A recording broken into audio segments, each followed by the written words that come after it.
Bonjour, vous êtes toujours sur la chaîne d'Ocadi, la chaîne de santé et du bien-être naturel, et nous avons fait une belle rencontre au salon du livre de Saint-Doulchard, Pierrick Guiteau. Alors Pierrick Guiteau est responsable contrôle dans l'aéronautique, mais c'est pas pour ça que nous l'avons interviewé aujourd'hui. Nous l'avons interviewé parce qu'il a écrit un livre assez étonnant sur un sujet qu'il est encore plus, la bête du Gévaudan. Qui c'était la bête du Gévaudan, Pierrick ? Alors, après l'enquête que j'ai menée, il s'avère que c'était plus une redécouverte qu'une découverte, j'ai rien inventé, et nos ancêtres l'avaient identifié comme étant un loup-cervier. Un loup-cervier. On connaît le loup, mais le loup-cervier. Alors le loup-cervier, c'est une appellation qui s'est perdue, et en fait il a fallu faire des recherches étymologiques pour se rendre compte que ce que nos ancêtres appelaient le loup-cervier, c'était une espèce de gros canidé, qui est d'ailleurs pas forcément de l'espèce vraiment zoologique du loup commun, mais qui est, du coup était un loup qui, par son habitude telle qu'il avait été constaté, qu'il pouvait se montrer parfois agressif envers les petits paysans qui gardaient les troupeaux dans les champs, on l'appelait cervier parce que voilà, il chassait les cerfs, du latin cervus, dans les prairies. D'accord, mais alors, bon, d'accord, la bête du Gévaudan, mais qu'est-ce qui vous a entraîné sur sa piste ? Alors au départ, comme beaucoup de gens, c'est une histoire qui aujourd'hui appartient à notre patrimoine national, donc j'avais un intérêt comme ça. C'était un peu fascinant pour l'imaginaire, le fait que l'énigme perdure, et puis il ne faut pas oublier qu'il y a quand même eu une bonne centaine de victimes réelles et avérées par les registres paroissiaux et le fonds d'archives, des gens qui ont vraiment souffert, dévorés par cette bête féroce. Et le déclic, ça a été un petit peu le film Le Pacte des loups, qui, il faut bien le dire, n'était que du cinéma, mais on était très très loin de la vérité historique. C'est ça qui m'a donné envie d'en savoir plus et de commencer à faire des recherches entre guillemets sérieuses sur le sujet. Elles ont duré combien de temps, vos recherches ? Alors j'ai travaillé, pas à plein temps bien sûr, mais j'ai travaillé 10 années sur ce thème-là, entre 2005 et 2015, et j'ai fait plusieurs séjours en Margeride sur les lieux de l'affaire pour se rendre compte de la typographie, la topologie des lieux, puis aussi voir différents lieux des attaques, les villages, etc. Il était important de se remettre dans le contexte aussi bien géographique que historique.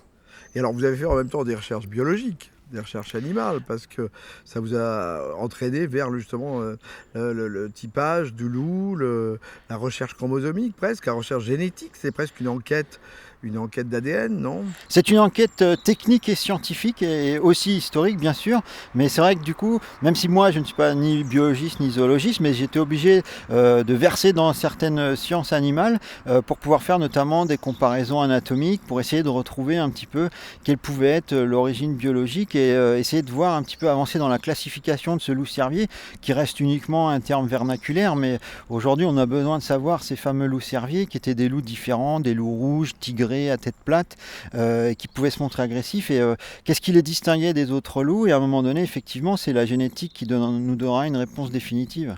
Mais alors, il vient d'où ce loup-cervier ? C'est ça la question. Alors nos ancêtres, pour eux, étaient assez récurrents sur le thème que c'était des loups plus agressifs qui venaient de l'Est. Alors il faut voir que c'était sans doute une progression par l'arc alpin, et sans doute après, si on remonte encore à rebours, probablement des Balkans, voire des forêts de Russie. Et une des hypothèses de travail de mon enquête, ça a été qu'on aurait pu aller même jusqu'à une origine lointaine à la fin de l'âge glaciaire sur le continent nord-américain, à l'époque où on pouvait encore traverser le détroit de Bering à pied, et ces loups en fait auraient pu être produits par hybridation avec les loups communs et un gros canidé de la fin de l'âge glaciaire qu'on appelle le Canis dirus. D'accord. Et vous avez montré par les empreintes notamment de mâchoire que en fait il y avait un cousinage entre ce loup-cervier et votre bête du Gévaudan alors. Oui, tout à fait. Il faut savoir que le crâne de la bête a été autopsié dans les détails avec nombre de mesures, une étude de la denture très complète. Et du coup, je me suis procuré un crâne, une réplique à l'échelle 1, une réplique ostéologique de crâne de Canis dirus sur lequel j'ai pu faire des mesures et où on constate effectivement qu'on a une concordance très élevée avec l'implantation de la denture, la forme et les dimensions des différentes dents, la longueur de la mâchoire, la longueur du crâne, la largeur du crâne, et puis aussi cette fameuse crête osseuse qui a été notée à l'époque par les chirurgiens qui avaient autopsié la bête du Gévaudan, une crête osseuse très prononcée et en forme de proue de navire, et qu'on retrouve effectivement chez le Canis dirus.